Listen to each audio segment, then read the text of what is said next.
பகுதி 1. கட்டுப்படுத்துதல். கடன் உலகுக்குள் உங்க முதல் படி. நான் சொல்றதை கேளுங்க. கிரெடிட் கார்டுக்கு விண்ணப்பிப்பது ஒரு பெரிய நிதி நடவடிக்கை. இது உங்க பணப்பையில் ஒரு புதிய பிளாஸ்டிக் துண்ட பெறுவது மட்டுமல்ல, இது உங்க நிதி வாழ்க்கையை கட்டுப்படுத்துவதை பற்றியது. நீங்க உழைக்கும், முக்கியமா அவங்களுக்கும் நீங்க ஒரு பொறுப்பான வயதுவதுன்னு சொல்றீங்க. இந்த கட்டுரை உங்க வழிகாட்டி. நான் உங்களுக்கு படிப்படியா செயல்முறையை வளர்க்கிறேன். பெரிய வங்கிகள், பொது நிறுவனங்கள், தனியார் நிறுவனங்களை எவ்வாறு விண்ணப்பிப்பது என்பது பற்றி பேசுவோம்.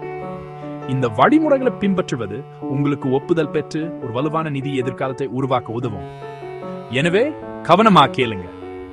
கிரெடிட் கார்டு என்பது ஒரு கருவி, இலவச பணம் அல்ல என்பதை நீங்கள் புரிந்து கொள்ள வேண்டும். இது நீங்க திருப்பி செலுத்த வேண்டிய ஒரு கடன். சரியா பயன்படுத்தினா அது உங்களுடைய கடவலாற்றை உருவாக்கவும் பெரிய கோட்பாடான் வெகுல பெறுதம். பகுதி 2 முன் தயாரிப்பு. உங்கள் நிதி விஷயங்களை ஒழுங்குபடுத்துத. நீங்க ஒரு விண்ணப்பத்தை நிரப்புவது பற்றி யோசிப்பதற்கு முன் நீங்கள் உங்கள் வீட்டு பாடத்தை செய்ய வேண்டும். நிறுத்துங்க. இந்த பகுதியை அவசரப்படுத்த வேண்டாம்.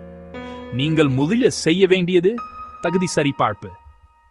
வங்கிகளுக்கு விதிகள் உள்ளன. நீங்க போதுமான வயதுடையவரா இருக்க வேண்டும். பொதுவா 18 வயது. ஆனா சில வங்கிகள் மற்றும் சில கார்டுகளுக்கு 21 வயது தேவை. உங்களுக்கு வருமான ஆதாரம் இருக்க வேண்டும். நேரடியா வங்கியின் வலைத்தளத்துக்கு சென்று அவர்களின் கிரெடிட் கார்டு பிரிவை கண்டியும். நீங்க விரும்பும் கார்டுக்குரிய வயது மற்றும் வருமான தேவைகளை கவனமா படியுங்கள். குறைந்தபட்ச தேவைகளை நீங்க பூர்த்தி செய்யலைன்னா விண்ணப்பிக்க வேண்டாம். ஒரு நிராகரிப்பு உங்க கடன் அறிக்கையில ஒரு குறியீடு. அடுத்து நீங்க உங்க ஆவணங்களை சேரிக்க வேண்டும்.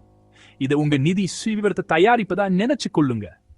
நீங்க யார், நீங்க எங்க வசிக்கிறீங்க, எவ்வளவு சம்பாதிக்கிறீங்க என்பதற்கான ஆதாரம் உங்களுக்கு தேவைப்படும். அடையாளத்துக்கா அரசு வழங்கிய அடையாள அட்டை, பாஸ்போர்ட், ஓட்டுநர் உரிமம், உங்கள் முகவரிக்காக சமீபத்திய மின்சார கட்டணம், வாடகை ஒப்பந்தம், உங்கள் முகவரி உள்ள வங்கி அறிக்கை. பகுதி 3 முக்கிய நிகழ்வு. உங்கள் கிரெடிட் கார்டுக்கு எவ்வாறு விண்ணப்பிப்பது. நீங்கள் உங்கள் வீட்டு பாடத்தை செஞ்சுட்டீங்க. உங்க ஆவணங்கள் உங்களிடம் உள்ளன. நீங்க உங்க கார்டை தேர்ந்தெடுத்தீங்க. இப்போது விண்ணப்பிக்கும் நேரம். வங்கியின் அதிகாரப்பூர்வ வலைச்சத்துக்கு செல்லவும். ஒரு மின்னஞ்சலில் உள்ள சந்தேகத்துக்கிடமான இணைப்பு வழியா செல்ல வேண்டாம். நீங்க தேர்ந்தெடுத்த கிரெடிட் கார்டை கண்டறியவும். இப்போது விண்ணப்பிக்கவும், பொதான கிளிக் செய்யவும். கணினி பின்னர் உங்களை ஒரு டிஜிட்டல் படிவம் வழியா வழிநடத்தும். உங்க தனிப்பட்ட விவரங்களை முழுமையான தொல்லியத்துடன் உள்ள வேண்டும். முழு பெயர், பிறந்த தேதி, தொலைபேசி எண், மின்னஞ்சல், தற்போதைய முகவரி, நிரந்தர முகவரி. இங்கு ஏதேனும் தவறுகள் ஏற்பட்டா தாமதங்கள் அல்லது நிராகரிப்பு ஏற்படலாம்.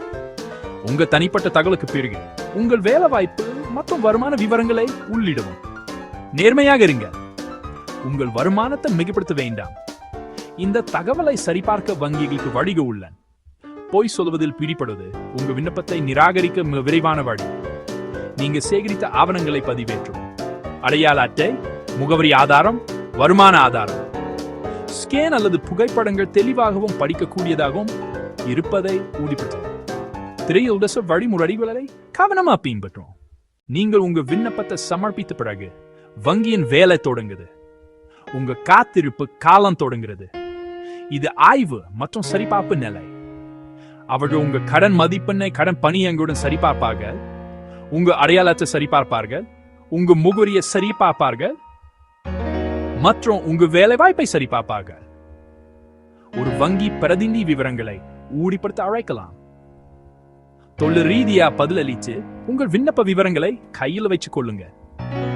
இந்த ஆய்வு செயல்முறை உடனடி அல்ல. இதுக்கு சில வணிக நாட்கள், 2 அல்லது 3 வாரங்கள் ஆகலாம். ஆன்லைன்ல நிலையை கண்காணிக்க உங்க விண்ண குறிப்பு எண்ணை பயன்படுத்துவோம். ஒவ்வொரு நாளும் அவர்களை அழைக்க வேண்டும் என ஆசையை கட்டுப்படுத்துங்க. பொறுமையா இருங்க. ஒரு பிரச்சனை இருந்தா அவர்கள் உங்களை தொடர்புவாங்க. எந்த செய்தியும் இல்லாதது பெரும்பாலும் நல்ல செய்தி. சிறந்த செய்தி ஒப்புதல். வங்கி உங்களுக்கு SMS அல்லது மின்னஞ்சல் மூலம் அறிவிக்கும். கார்டு வகை மற்றும் உங்க கடன் வரம்பை குறிப்பிடும். உங்க முதல் கார்டுக்கு வரம்பு குறைவாக இருக்கலாம். மனம் தளர வேண்டாம். கார்டை பொறுப்புடன் பயன்படுத்தவும். ஒப்புதலுக்கு பிறகு வங்கி உங்க கார்டை ஒரு பாதுகாப்பான் குறிப்பிடப்பட ஊரில் அனுப்பும். கார்டு வந்தோம் அதை நீங்க செயல்படுத்த வேண்டும். தொலைபேசி SMS அல்லது ஆப் மூலம் சரி. கையும் உங்க பின் அமைச்சு அதை கேஷ் பண்ண வச்சிருங்க. உங்களிடம் கார்டு உள்ளது, அது செயல்படுத்தப்பட்டுவது. உங்களிடம் சக்தி உள்ளது. இப்போது அதை சரியா பயன்படுத்த உங்களுக்கு ஞானம் உள்ளது நீங்க நிரூபிக்க வேண்டும். மிக முக்கியமான விதி இதுதான். உங்க பிள்ளை சரியான நேரத்தில் ஒவ்வொரு மாதமும் செலுத்துங்க. எந்த விதமான சாக்கு போக்கும் இல்லை. சிறந்த நடைமுறை என்னவென்றா உரிய தேதிக்கு முன் முழு அறிக்கை நிலுவையும் முழுமையா செலுத்துவது. இந்த வழியில் நீங்க ஒரு பைசா கூட வட்டி செலுத்த மாட்டீங்க. நீங்க ஒருபோதும் மறக்காமல் இருக்க தானியங்கி கொடுப்பனவுகளை அமைக்கவும். நிகழ்நேரத்தில் பரிவர்த்தனை கண்காணிக்க வங்கியின் பயன்பாட்டை பயன்படுத்தவும். உங்க இருப்பு உயராமல் பார்த்துக்கோங்க. உங்க பயன்பாட்டை 30% கீழே வச்சிருங்க. உங்க வரம்பு $2000 என்ன அரணுக்கு கீழே இருக்க முயற்சி செய்யுங்க. உங்கள் கார்டை திட்டமிட்ட கொள்முதல் மற்றும் வசதிக்காக பயன்படுத்துங்க. உங்கள் வருமானத்துக்கு அப்பால் வாழ வேண்டாம். மறைக்கப்பட்ட பொறிகளை கவனமா இருங்க. கார்டு வச்சிருப்பவரின் ஒப்பந்தத்தை படியுங்க. உங்க ஆண்டு கட்டணம், தாமத கட்டணம் மற்றும் முன்பண வட்டி விகிதம் ஆகியவற்றை அறிந்து கொள்ளுங்க. உண்மையான அவசரம் தவிர ரொக்கத்தை இருக்க உங்க கிரெடிட் கார்டை பயன்படுத்துவதை தவிர்க்கவும். கட்டணங்கள் மற்றும் உடனடி வட்டி மிகவும் விலை உயர்ந்தவை. பொழிப்புடன் இருங்க. உங்கள் முழு கார்டு எண், உங்கள் பின் அல்லது உங்கள் OTP சாய் ஒருபோதும் பகிர வேண்டாம். வங்கிகள் இந்த தகவலை ஒருபோதும் கேட்காது. முடிவா உங்க தகுதியை சரிபார்க்கவும், உங்கள் ஆவணங்களை சேகரிக்கவும், சரியான கார்டு தேர்ந்தெடுக்கவும், கவனமா விண்ணப்பிக்கவும், ஒப்புதலுக்கா பொறுமையா காத்திருக்கவும், உங்கள் கார்டை பாதுகாப்பா செயல்படுத்தவும், முழுமையா மற்றும் சரியான நேரத்தில் செலுத்துங்க.